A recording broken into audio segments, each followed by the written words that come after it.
Good evening everyone. तो जैसा कि आप लोग को पता है कि आरआरबी पीओ ने डॉक्यूमेंट्स अपलोड करने का साइट ओपन कर दिया है। तो जैसे ही आप अपना रोल नंबर और पासवर्ड डालोगे तो आपको ये ऑप्शन खुलेगा। ऊपर आपका फ़ोटो होगा, जब नीचे आओगे तो ये ऐसा लिखेगा। तो ये जो सारे डॉक्यूमेंट्स है ये आपको इंटरव्यू के टाइम पर लेकर आने हैं। जैसे कॉल लेटर हो गया इंटरव्यू का, और देन एप्लीकेशन प्रिंट आउट का जो हो गया, फॉर्म फिल करते टाइम हमें मिला था, इसका लिंक खुल चुका है। और उसके बाद जो एक वैलिड आईडी प्रूफ ले लेना है, आधार कार्ड या PAN card. Then birth certificate लेना है, या कोई भी 10th का मार्कशीट, या फिर 10th का एडमिट कार्ड, या फिर बर्थ सर्टिफिकेट आपके पास है तो वो ले लीजिएगा। ग्रेजुएशन का सेमेस्टर वाइज मार्कशीट ले लीजिए, या फिर अगर आपके पास फाइनल आ गया है मार्कशीट तो वो ले लीजिए।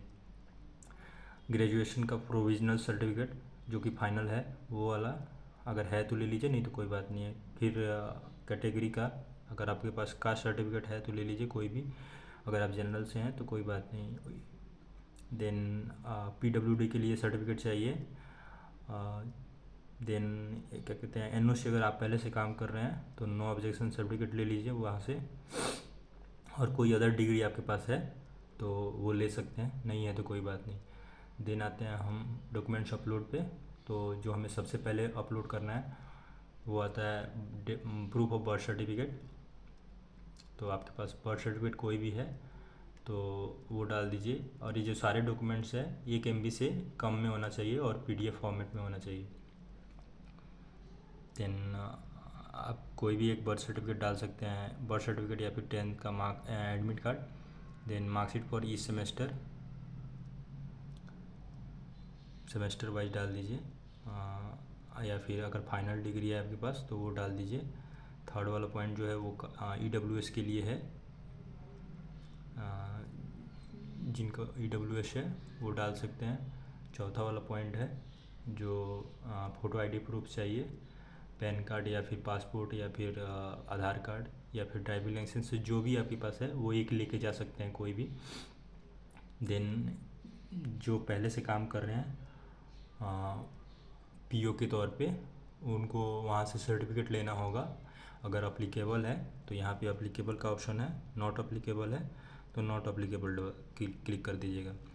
अगर अप्लीकेबल पे क्लिक करोगे तो आपको नीचे वहाँ पे सर्टिफिकेट डालने का ऑप्शन आ जाएगा। चूज़ फाइल में जाकर सर्टिफिकेट डालना पड़ेगा आपको। तो देन आता है आपके पास वर्क एक्सपीरियंस, कोई अगर एक्स्ट्रा वर्क एक्सपीरियंस है तो उसका सर्टिफिकेट आपको डालना पड़ेगा।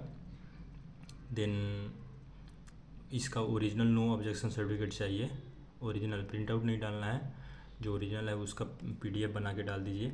Then in case of any you have change, अगर आपने नेम अपना चेंज किया हुआ है तो उसका लिंक सर्टिफिकेट वहाँ पे डालना पड़ेगा, अपडेट करवा लीजिए एक।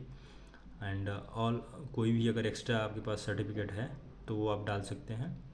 कोई अदर डॉक्यूमेंट आप डालना चाहते हैं यहाँ पे डाल के, यहाँ पे नेम लिखना होगा और यहाँ पे चूज़ फाइल में आकर आपको डालना होगा। बस इतना ही है।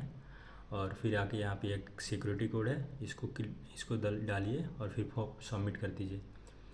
और बस इतना ही है। और देन आपको ये जो सारे डॉक्यूमेंट्स आप डाल रहे हो सेम यही डॉक्यूमेंट्स का आपका ओरिजिनल वहाँ पे लेके जाना है। और देन क्या कहते हैं, एक प्रिंट आउट लेकर जाना है, जीरोक्स वहाँ पे करवा के ले जाइएगा। और साथ में कम से कम 6 फ़ोटो तो आप लेकर जाइएगा। तो बस यही है, बाकी जो है वो सही है। फिर देखते हैं, लास्ट ईयर भी मेरा नहीं हुआ था। इंटरव्यू में तो मुझे अच्छे मार्क्स मिले थे, लेकिन मेंस में मुझे कम मार्क्स था, कट ऑफ से 1 नंबर ही ज़्यादा था, जिसकी वजह से लास्ट ईयर नहीं हुआ था। देखते हैं इस बार क्या होता है। तो मेरा 16 को है, देखते हैं। आई थिंक 10 से शुरू हो रहा है इंटरव्यू और 29 तक जा रहा है, लास्ट डेट 29 है। और फिर 30 को ये PO IBPS PO का एग्ज़ाम है मेंस का। तो जिसका हुआ है, बेस्ट ऑफ लक आपको इंटरव्यू के लिए। Thank you.